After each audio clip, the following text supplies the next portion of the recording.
hello there, my beloved little dipshits. It's me, your favorite friend to the end, Chucky.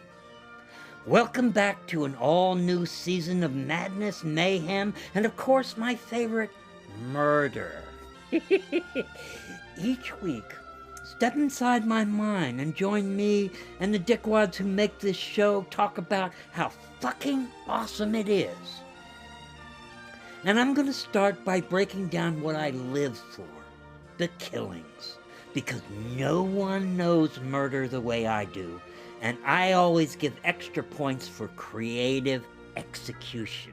So, without further ado, let's dig in, shall we? Now, I know some of you may be surprised by the first victim of this season, because I don't endorse killing tiny children. Kill them all! Any questions? Is there an age limit? No babies. Could you define baby? Well, let's just say nobody under the age of 5 or 6. Fair enough? And look at this adorable fucking guy. Holy Halloween costumes, Batman. Well, the kid's got a future in cosplay. My bad, okay? What was I supposed to do? I had a plan. It was a suicide mission to take out those meddling middle schoolers. That little boy wonder just got in my way. Let's see where it all went so wrong. The kid grabs the bomb, trying to be a superhero and save the day. But everyone else thinks they're safe. But not so fast. Here I come, sneaking up out of nowhere with my lightning fast speed. The kid sees that smoking hot doll. He pauses. He panics. But me, no hesitation. I guess my big plan really blew up in his face. Sorry, kid. I do love ending an episode with a bang. Whoopsie! And now, let's talk about all the other fucked up stuff that just went down. Set. Here we go, ready, and action. Okay, let's do this. These questions are so hard. I have some burning questions I need to ask them. Always feels good to be back. Are we there yet? Hi, I'm Don. Excuse me. Get a load of this guy. Hi, I'm Don Mancini. I'm the creator and showrunner of Chucky. It feels so great to be reunited with the cast and crew, to be back here in Toronto. This is my 6th time in a Chucky project. When I was 6 years old, Chucky told me we'd be friends to the end, and evidently he was not kidding.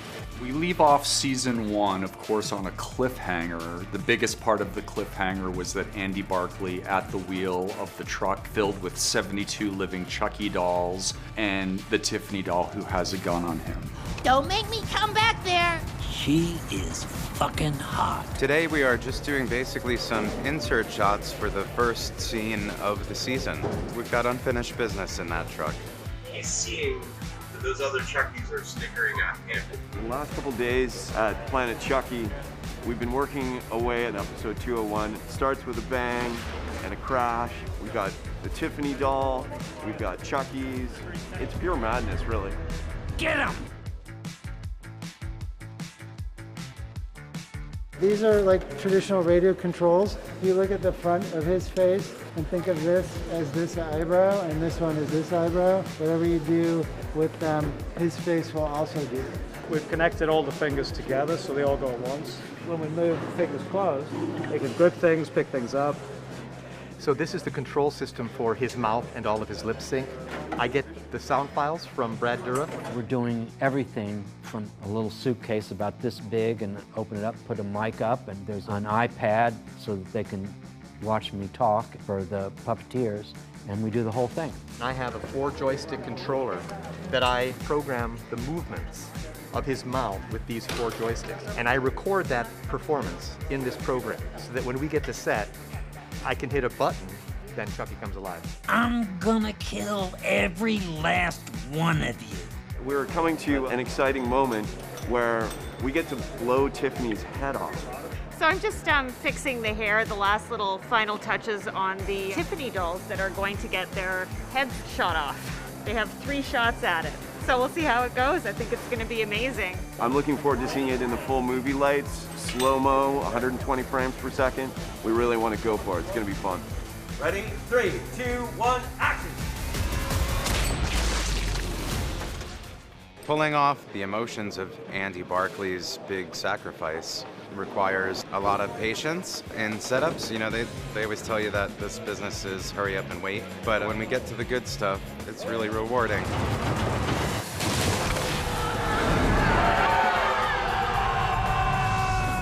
Thank you so much, man. Before last year, we'd never done anything Halloween related with Chucky, and it seemed like such a no-brainer. We knew the show was going to be airing during the fall last year, same as this year, so I just thought, let's do it again. Halloween is the perfect holiday. It's always a killer time. It's a very different Halloween this year. Our kids have learned something since then. Chucky is up to something new. In fact, the title of episode 1 is actually called Halloween 2. Isn't that clever? I mean, the goal right now is revenge. It's power, it's being able to dominate. He's kind of got that down to pat. The Halloween costumes on this set never fail to amaze me, but I think Chucky takes the bag. Last year was Hello Kitty, this year it's the ghost of Halloween past. It's basically just a cloth with 2 eye holes. It was important to me that season 2 have its own identity, have its own unique feel and tone. We pursue the line of the romance between Jake and Devon. I love you, Jake. I love you more, Devon. It's complicated, I guess I have to say. You know, we haven't really seen each other in a while, and Devon wants to, you know, see more of him, see more of Jake. You're separated, so it's hard to kind of connect again, and that's kind of hitting both of them pretty hard. We kind of start off and we have this idea that we're going to be seeing each other a lot, and we share that wonderful, delightful kiss.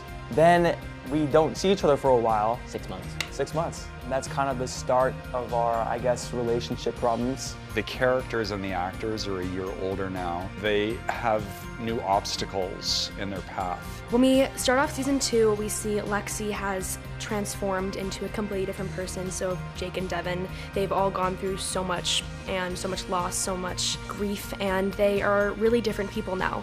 Lexy obviously has changed her look. She wants to be nothing of the person she was before, and she's really just trying to get through and cope in any way she knows possible. Derek, no! And cut it. Great. So this is the first scene that we see that Chucky is back, and I couldn't help but just like smile at him. I was like, it's kind of cool seeing him working again. Chucky, being the DIY king he is, brings this homemade bomb to Lexy's house, hoping to blow up all the kids and himself, which he's never done before. Chucky is back, bigger, and 10 times more dangerous than before. You have no idea what I got up my tiny little adorable sleeves. Why did Zach kill Gary? I did not kill Gary. It was Chucky. Jake's formed this strong brotherly bond with this kid Gary, and following a trend, Chucky seems to jump in his life and ruin everything. He's gonna blow us on the smithereens. He killed Gary, and throughout the series we see how that guilt affects Jake and how it motivates his decisions. This scene sets us up for the rest of the season where, you know, we get blamed for the bomb because who's gonna believe Chucky and he's a doll. So we get sent to this new place and, you know, we're trying to figure out how to fight Chucky here in a totally different environment. I see the reform school as just a whole new playground for Chucky. Now he has the 3 people who he's wanted to kill the most in this super creepy Hogwarts-like setting. I thought it would be fun to plug Chucky into the sort of tone that a bunch of movies that I loved as a kid had. Movies like The Omen and The Exorcist. Just having Chucky interact with nuns and priests and confession, all of that just seemed inherently fun to me. You think that was wild? Wait till you see what those assholes do in the next episode.